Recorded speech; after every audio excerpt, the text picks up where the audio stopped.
si Mark Lester Liraga. Ito po ang aking daily devotion ngayong November 6. Ano ang permissive will ng Diyos? Will of God.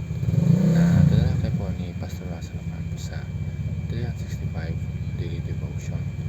Ang Bible verse po ngayong araw ay galing sa Genesis chapter 50 verse 20. Sabi po ay, "You intended to harm me, but God intended it for good to accomplish what is now being done, the saving of men's lives."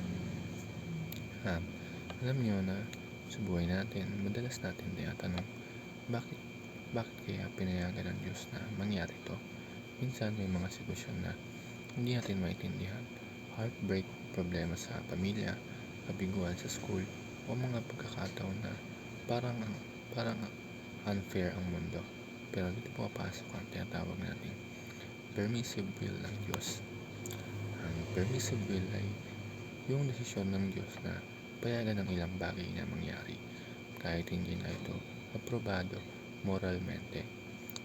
Pinapayagan niya ang mga maling desisyon, kasalanan at masasamang pangyari, pero hindi dahil gusto niya ito, hindi dahil kaya niyang gamitin ang mga ito para sa mas malaking kabutihan at katuparan ng kanyang mga layunin.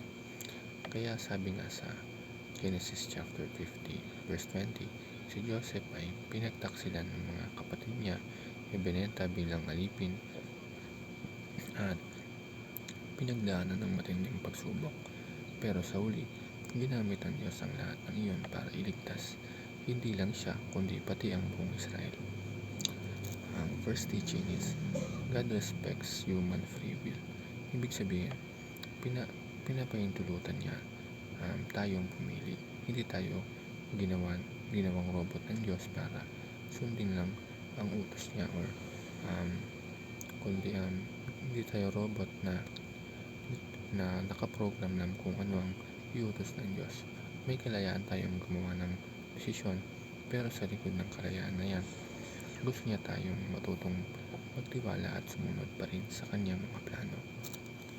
Ang pangalawa, God does not approve but only allows evil. Hindi ibig sabihin na pinayagan ng Diyos ang isang bagay ay gusto na niya ito.